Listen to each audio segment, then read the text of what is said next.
Pernah kepikiran gak sih lagu kebangsaan yang biasa kita nyanyiin tiap upacara itu jangan-jangan belum lengkap? Nah, kali ini kita bakal bongkar satu cerita yang jujur aja cukup mengejutkan soal Indonesia Raya. Saking seriusnya, masalah ini sampai dibawa ke pengadilan loh. Kalau saya tanya nih, ada berapa stanza sih lagu kebangsaan kita? Pasti 99% dari kita jawabnya satu, ya kan? Dan jawaban itu nggak salah sih, tapi juga nggak 100% benar. Ternyata jawabannya itu lebih rumit dari yang kita kira. Sampai-sampai harus diselesaikan di meja hijau. Beneran, ini lagu kebangsaan kita lagi disidang. Gila ya, susah dipercaya kan? Jadi, di bulan Januari 2026, Mahkamah Konstitusi alias MK, pengadilan paling tinggi di negara kita, dapat kasus yang unik banget. Bukan sengketa pemilu, bukan kasus korupsi, tapi soal lagu kebangsaan kita sendiri, Indonesia Raya. Oke, ini dia detail kasusnya. Biar kita semua paham.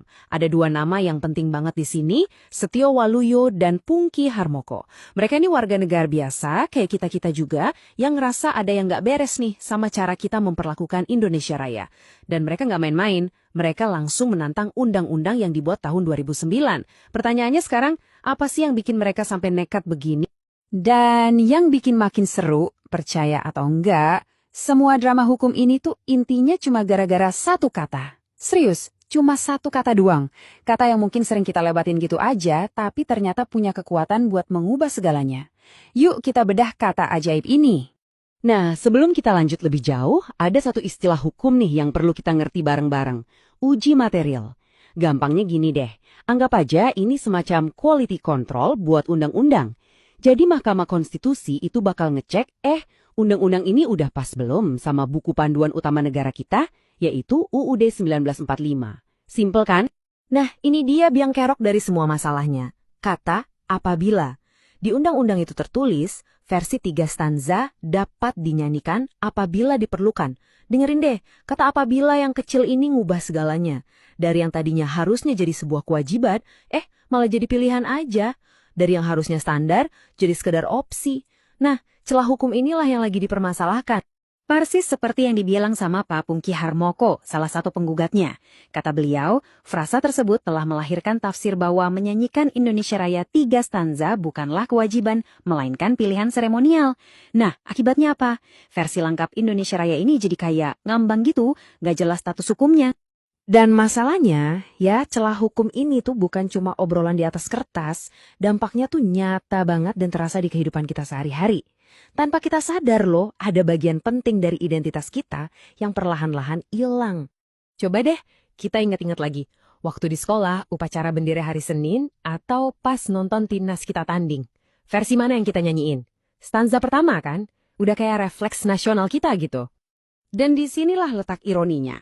Gara-gara kebiasaan itu, versi yang asli, yang lengkap, yang penuh sejarah, malah jadi kedengeran aneh di kuping kita sendiri.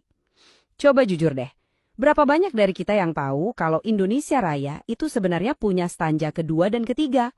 Padahal faktanya Indonesia Raya yang kita kenal selama ini itu cuma puncaknya gunung es loh. Di bawahnya masih ada 2 stanza lagi yang diciptakan oleh W.R. Supratman yang kalau digabungin jadi satu karya yang utuh dan lengkap. Dan yang hilang itu bukan cuma lirik, tapi pesannya. Coba kita lihat ya. Stanza kedua itu ngomongin soal sadarlah budinya, sadarlah hatinya. Itu kan seruan buat membangun karakter bangsa. Terus stanza ketiga itu kayak janji suci. Selamatlah rakyatnya, selamatlah putranya, majulah negerinya. Itu doa sekaligus komitmen kita buat jaga Indonesia. Ini tuh bukan sekedar lirik. Ini fondasi moral bangsa yang hilang dari ingatan kolektif kita. Jadi, udah jelas ya, ini tuh bukan cuma debat kusir soal aturan hukum. Ini adalah sebuah misi. Misi untuk mengembalikan sesuatu yang sangat-sangat berharga. Dan ini penting banget buat dicatat ya. Para penggugat ini bukan mau bikin Indonesia Raya versi baru, sama sekali bukan. Justru sebaliknya, mereka berjuang buat mengembalikan Indonesia Raya ke bentuk aslinya, yang 100% otentik, persis seperti yang diwariskan oleh W.R. Supratman ke kita semua. Argumen mereka di pengadilan itu kuat banget dan berlapis. Intinya mereka bilang gini, ini bukan cuma soal lagu, ini soal kewajiban negara buat melestarikan budaya, ini soal bikin hukum yang pasti biar nggak ada lagi yang ragu-ragu, ini soal menghormati sejarah. Dan yang paling penting, ini soal mengembalikan nilai-nilai luhur yang kita butuhin banget sebagai sebuah bangsa. Dan perjuangan mereka ini nggak cuma di ruang sidang loh. Bayangin aja, cuma karena pengen menyanyikan lagu kebangsaan secara utuh, mereka malah dapat stigma, intimidasi, bahkan dituduh mau mengubah lagu kebangsaan.